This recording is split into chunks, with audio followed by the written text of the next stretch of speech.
Y de verdad, el tema de convencionalidad a mí me apasiona muchísimo y creo que es algo que debe hablarse mucho más. Hay pocos libros frente al tema, hay pocos episodios de podcast frente al tema. Y bueno, hay que ir instruyendo pues a la gente en este asunto. Por ejemplo, que la gente sepa que no solamente sus derechos están contenidos en un código y en una legislación interna. Claro. O sea, la gente no solamente se queda en el artículo 29 de la Constitución y en los principios fundamentales del Código de la Ley 906 de 2004. Saber que incluso sus discursos jurídicos los pueden estructurar con fundamento en normas de rango superior, y es perfectamente válido y es más deseable que se trabaje más ese tema en nuestro ordenamiento jurídico. Se profundiza el conocimiento y sobre todo, de alguna manera, yo lo veo así, se alimenta la seguridad jurídica. Por supuesto. Porque si bien pues nuestras instituciones son seguras, son instituciones que están motivadas, que sustentan todo bajo argumentos razonables, yo creo que si entendemos que existe la convencionalidad y blindamos de alguna manera todo el proceso penal con ella, estamos realmente siendo incluso pioneros en América Latina. Pero bueno, este es un tema del cual podemos hablar luego, y me gustaría que en este cajón habláramos un poco sobre la imparcialidad del juez. El juez de control de garantías, pues ya lo dijimos, es el primero que interviene y que hace ese control y verifica la legalidad de los actos como la imputación, la medida de aseguramiento, y luego aparece un segundo juez que es el juez de conocimiento. Entonces, para que la audiencia lo tenga bien claro, son dos jueces, uno que primero recibe el proceso y hace todo este tema de la legalización de la captura, de la imputación, pero luego viene otro que es el que realmente va a dictar esa sentencia y va a decir si condena o absuelve, que le llamamos nosotros juez de conocimiento. Correcto. Pero hay una audiencia en particular que yo siempre he creído que es de las más importantes en el proceso penal. Yo siempre digo que la gente conoce el juicio oral por las películas y las novelas, pero no conocen la audiencia preparatoria, que es esa audiencia precisamente donde se define cuáles son las pruebas que se van a llevar a juicio oral, cuáles son los testigos que se van a escuchar, los documentos, las grabaciones, etcétera, etcétera. Y a mí siempre me ha cautivado la preparatoria porque siento que si las cosas no se hacen bien ahí, claro, pues no hay futuro, no hay audiencia de juicio oral sin una preparatoria correcta. Mi pregunta es simple: ¿qué opinión tendría usted sobre la idea de que en esa audiencia preparatoria se trabaje con un juez especializado en el tema de prueba? Que ese juez sea experto en la preparatoria y que no contamine entonces al juez de conocimiento. Es decir, que ese juez que va a dictar sentencia de condenar o absolver no pueda mirar esas pruebas antes, sino justo en el juicio oral. ¿Qué le parece esa idea? Bueno, pues partamos por decir que ambas posibilidades las podemos ver en el derecho comparado. Existen regímenes procesales de países como Estados Unidos, México, Chile, que tienen esa figura del juez que es específico para la audiencia preparatoria. Hay otros como España, Colombia, que el mismo juez que hace la preparatoria es el que atiende el juicio oral. En mi opinión, eso no sería necesario. O sea, yo no estoy de acuerdo con que haya un juez de la preparatoria y un juez del juicio oral, porque yo parto de la base de que el juez tiene el conocimiento y tiene la preparación suficiente como para poder discernir y decantar las pruebas. El tema no es por especialidad.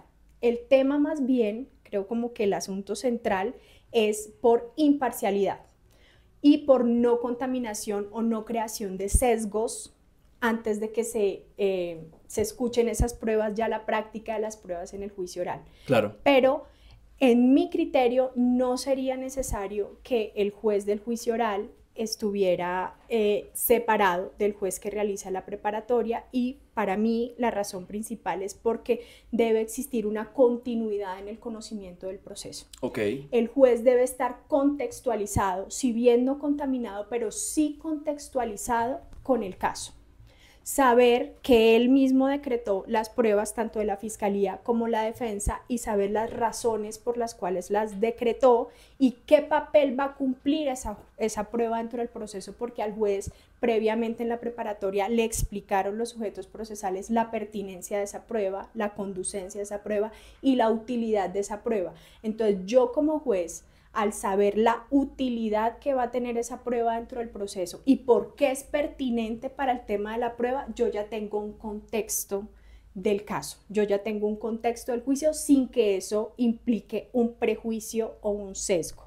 Okay. Entonces, y además, teniendo en cuenta pues la realidad de la rama judicial en nuestro país y todo eso, pues por temas operativos y de costo, creo que también sería como un tema muy difícil de manejar y de implementar. Si nos vamos como al aspecto puramente del derecho, como lo deseable, yo sigo insistiendo en que no es necesario. No es necesario. Ok, usted lo mira como un contexto que tiene el juez cuando viene de preparatoria. O sea, si por ejemplo un juez en preparatoria niega una prueba precisamente porque no le pareció pertinente, ¿usted cree que eso puede ser simplemente un tema de conocimiento previo, pero no de contaminación previa del juez? Además que lo que hace el juez en la preparatoria es verificar la legalidad de la prueba. Lo que yo hablaba en la actividad probatoria hace un rato, el juez verifica que la prueba se haya obtenido con respeto a los derechos fundamentales, que la prueba se vaya a practicar, eso ya lo garantiza el Código de Procedimiento Penal, en las mismas condiciones de legalidad y la valoración de la prueba también bajo los mismos parámetros.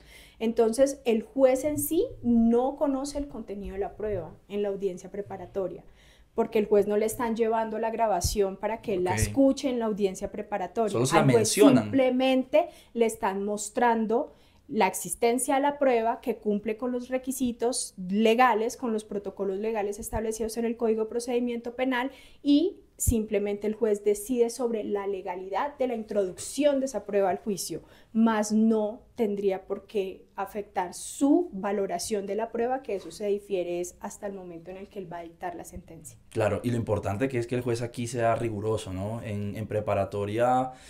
Claro, es yo que le tengo mucho amor a esa audiencia. Esa audiencia es maravillosa. Es importantísima. La audiencia es una depuración de las pruebas que van al juicio. O sea, se va a decantar lo que realmente se hace, pero en este caso sí creo que el juez del juicio no tendría por qué verse comprometida su parcialidad sobre las pruebas. Un poco para poner un ejemplo que aclare mucho más a nuestra audiencia y que esto sea muy sencillo de entender. Alguna vez vi en un juicio, y obviamente me voy a reservar detalles, pero vi en un juicio que Fiscalía y Defensa habían estipulado la plena identidad del procesado, y luego en preparatoria Fiscalía quiso incorporar dentro de las pruebas una foto del procesado, una fotografía. ¿En la preparatoria o en el juicio? No, en la preparatoria. Ok. Y pues el juez le dijo como, pero explíqueme la pertinencia de esa, o sea, ¿qué pertinencia tiene una foto del procesado? Y no, la fiscalía dijo como, es que es para la identidad, pero ya estipuló la plena identidad. Sí. Es eso precisamente, usted decía, es una descontaminación del proceso, es depurar muchas cosas que pueden llegar a estar en juicio y que realmente no son necesarias, como una foto del procesado. Claro, por supuesto, entonces ahí le tendrían que haber demostrado al juez la pertinencia y la utilidad de esa prueba, o sea, para qué sirve en orden al tema de la prueba. Claro. Y bueno, siguiendo por esa línea precisamente de imparcialidad, porque es muy importante incluso que las personas que no son abogados o abogadas entiendan y estén tranquilas de la imparcialidad de nuestros jueces, el punto del derecho penal y sobre todo el tema de los hechos jurídicamente relevantes, a mí me gusta explicarlo o conversarlo como cuando uno tiene una pelea en el colegio. Entonces, imaginémonos que tenemos una pelea, una discusión en el colegio, una riña, que yo por cierto no peleaba casi en el colegio. Yo peleé una sola vez en el colegio y gané. Bueno, tengo 100% de victorias. Se conservó la dignidad. Claro, soy imbatible. Y cuando uno tiene discusiones o peleas en el colegio que luego va a la dirección o a la coordinación y va a contar qué fue lo que pasó, a mí nunca me gustaba que el que contase fuese la persona con la que yo había discutido o con la que había peleado. Claro, o sea, a mí no me gusta... Claro, es como que, hey, si tú vas a contar primero, vas a tirar tu versión. Y yo quiero contar primero porque yo quiero decir mi versión. Ahí hay un punto sencillo y es fiscalía es la que elabora esos hechos jurídicamente relevantes y los lleva ante el juez. Y el juez de control de garantías e incluso el juez de conocimiento va a mirar precisamente los hechos jurídicamente relevantes que dio la fiscalía. Okay. O sea, la fiscalía es la primera que pone la queja. ¿Cómo evitar que el juez esté contaminado ahí? ¿Cómo garantizar la imparcialidad del juez si el juez conoce esos hechos que elaboró fue la fiscalía? Nunca he escuchado absolutamente nada de la defensa. Ok, la respuesta es supremamente sencilla y se resuelve, como te lo dije al principio, a partir de un derecho fundamental. ¿Cuál? Y ese derecho fundamental es la presunción de inocencia. Ok. Cuando yo como juez recibo un caso, para mí, y lo voy a decir así de manera muy sencilla, lo que me está contando la fiscalía es falso. Okay. Lo que me está contando la fiscalía, yo lo voy a tomar con beneficio de inventario. ¿Por qué razón? Porque el procesado para mí es inocente. Buenísimo. Entonces, cuando la fiscalía viene y me cuenta a mí una historia, yo le digo, está muy bonita su historia, pero es que existe un principio fundamental que es, mejor dicho, casi que el pilar de nuestro sistema penal y procesal penal, y es que los procesados son inocentes hasta que esta persona, que es el fiscal, el ente persecutor, investigador, me demuestra a mí lo contrario. Tremendo. Entonces, cuando la fiscalía me presenta unos hechos jurídicamente relevantes, yo no los estoy tomando como verdad, precisamente en obediencia y en acatamiento estricto a ese principio de la presunción de inocencia. Entonces, no hay ningún riesgo, porque es que ese es un deber de nosotros los jueces. Es una garantía fundamental para el proceso. Entonces, simplemente la llamita que pone la fiscalía con la presentación de una imputación que contiene unos hechos jurídicamente relevantes, simplemente es la forma de prenderle fuego al proceso. Claro. Pero eso no indica que eso sea cierto. Tienen que demostrarlo. En cambio, y otra cosa, pues es que el procesado tiene derecho, además, a presentar las pruebas y controvertir las pruebas que se presenten en su contra. Y si no quiere, también tiene esa opción, presentar pruebas, pero si no quiere, no tiene que presentar ninguna prueba y aún así no se le derrumba su presunción de inocencia por ese solo hecho. Es más, hemos visto en las audiencias de juicio oral, la defensa puede abstenerse incluso de presentar una teoría del caso. Hay eventos y muchos procesos en los que la defensa ni siquiera te plantea unos hechos. Ni siquiera te propone una hipótesis alternativa. Simplemente dicen, yo no voy a presentar teoría del caso porque mi procesado, mi defendido es inocente.